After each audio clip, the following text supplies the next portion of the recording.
안녕하세요. 일상 IT입니다. IT에 대한 이야기 가장 쉽게 전달해 드리는 시간입니다.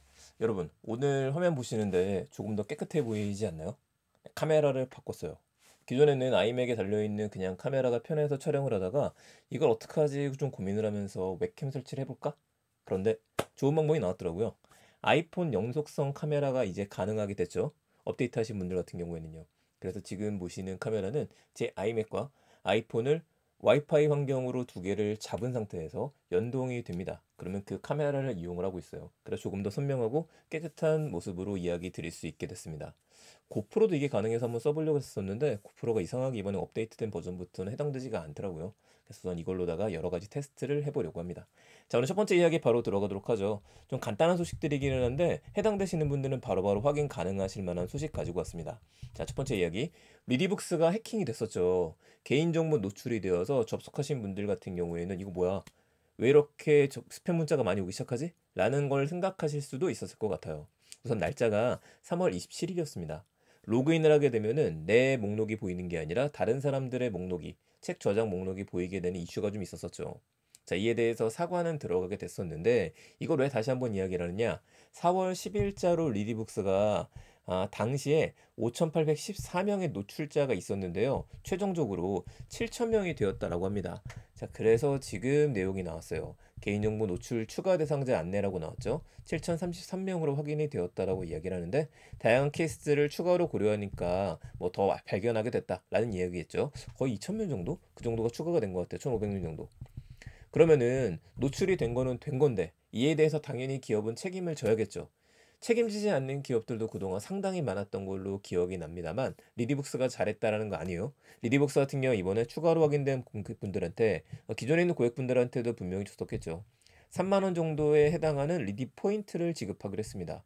이거를 7,033명 곱하기 제가 3만 원 정도를 해보게 되니까 대략적으로 2억 정도의 돈을 사과 비용으로 쓴 것 같아요.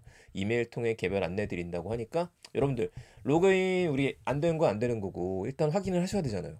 그래서 개인정보 노출 여부 확인하기 이걸 눌러보시게 되면은 여러분들이 그 해당 사항이 있는지 아닌지가 나오게 됩니다. 저는 바로 나왔죠. 너무 빨리 나온다. 고객님의 정보는 노출 대상에 포함되지 않습니다. 머리 숙여 사과드립니다. 했기 때문에 제가 노출이 안 됐다고 하는데 이상하게 최근에 자꾸 그 이베스트 투자증권이라고 하면서 좋은 정보 알려주겠다면 날라오기 시작했거든요. 네, 그런 문제점들이 있어서 다른 곳이 해킹된 게 아닌가 싶긴 하네요. 사고 경위하고 사과문을 보게 되면 계속해서 사과는 계속하고 있어요. 3차 사과문까지 올라왔으니까 뭐 이걸 봐준다 안 봐준다 이건 아닙니다. 어쨌든지 간에 이번에 보상을 해주니까 확인하실 분들은 바로 들어가셔갖고 3만 포인트 받으시게 되면은 그걸로다가 그동안 읽으시고 싶었던 책 보시면 될 것 같습니다. 자, 두 번째 기가 보죠. 좀 짧은 소식인데 좀 의미가 있어서 가지고 왔어요.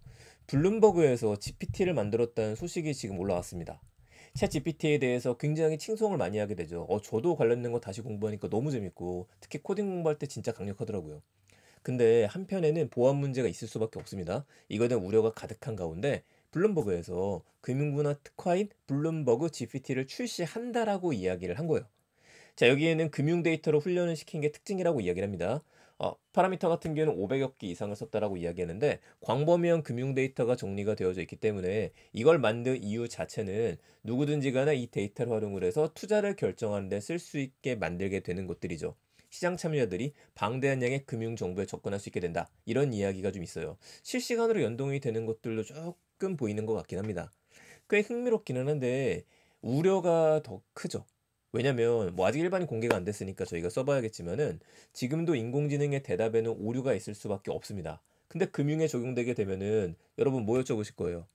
그렇죠. 지금 주가 물어봐야 되잖아요. 삼성전자의 지금 주가 사야 돼, 팔아야 돼. 이런 걸 물어보게 되어져 있고 이거에 대해서 인공지능이 이렇게 분석을 했다는 데이터들이 만약에 여러 게시판을 통해서 언급이 된다라고 한다면 이거 거짓 정보와 소문만으로 게시판 뜨거워지거든요.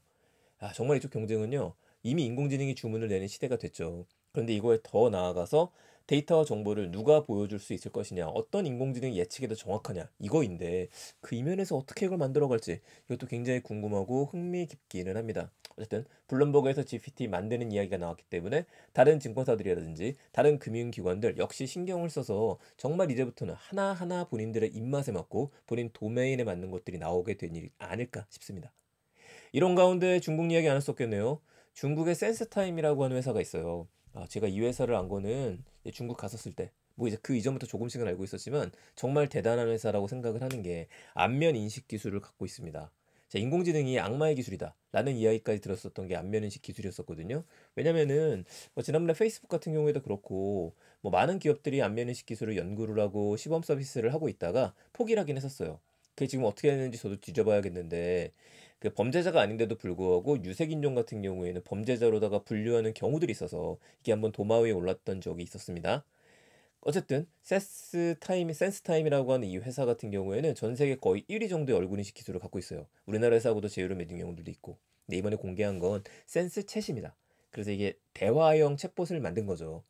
그래서 보여줬을 때에는 질문에 대해 답변할 수 있는 것들, 컴퓨터 코드 작성, 번역 등의 결과를 보여줬어요. 똑같죠? 현재까지 나왔던 챗 GPT라든지 다른 GPT와 거의 비슷한 모델을 갖고 있어요. 우리도 할 수 있다. 이걸 일단 보여준 건데 이 회사가 재밌는 점은 미국의 블랙리스트에 올라와 있습니다. 뭐 재미까지는 아니지만 이렇다 보니까 성장에 한계가 있는 상태예요. 그러면 이번 이슈들을 통해서 과연 센스 챗이 전 세계로 뻗어나가는 또 하나의 무게가 될 수 있을 것이냐 이것도 궁금하기는 한데 쉽지는 않을 것 같습니다. 왜냐면은 오히려 지금 보게 되면 지난 12월 1일부터 몇 개월간의 흐름을 봤었을 때 미국 기업이잖아요, 결국에는요. 오픈 AI, 마이크로소프트, 구글이라든지 미국 기업들이 지금 주도를 하면서 AI의 새로운 판을 깔고 있습니다. 여기에 지금 중국 기업들은 위협을 느낄 수밖에 없거든요. 만들긴 만들어야 되는데 당연히 여러 가지 제재를 걸 수밖에 없기는 해요. 근데 제재를 건 상태에서 족쇄를 채운 상태에서 AI가 어떻게 될 것이냐? 해킹도 가능하게 될 텐데요. 자, 그래서 지금은 인공 기업들의 전쟁이 벌어지고 있는 상황입니다. 그래서 저는 센스타임의 센스챗은 전 세계로 뻗어나가는 무기라기보다도 인공지능 기업도 중국에도 많잖아요. 이 중에 누가 주도권을 밟을 것이냐. 과거에 우리가 BAT라고 했었던 바이두, 알리바바, 텐센트 이런 회사들이 다시 한번 돌아오게 되는 계기가 될지 스타트업들이 치고 나가는 계기가 될지 이걸 보는 것도 좀 흥미롭지 않을까 싶습니다. 흥미로운 건 여기서 그치고 우리나라 네이버, 카카오 열심히 만들고 있으니까 그쪽도 응원을 해야겠죠. 저는 IT에 대한 이야기들 세 가지 소식이었습니다. 센스타임의 센스챗을 공개했다는 이야기, 블룸버그에서 GPT를 만들었다는 이야기, 리디브스 해킹 3만 포인트를 지급했다는 이야기. 참고로 여러분들 지금 제가 이용을 하고 있는 화면은 저희 회사 블로그를 좀 이용을 하고 있어요. 워드프레스로 만들어서 IT 노트라고 검색하시면 보실 수 있고 저희 채팅창에도 관련된 내용 넣어놓도록 하겠습니다. 이런 소식들은 또 제가 운영하고 있는 오픈 채팅방이 있으니까 그쪽도 시간 되는 대로 제가 다시 한번 공유 드리도록 할게요. 감사합니다. 일상 IT였습니다. 좋은 하루 되시고요. 저는 내일 또 더 재밌는 이야기들 가지고 찾아뵙겠습니다.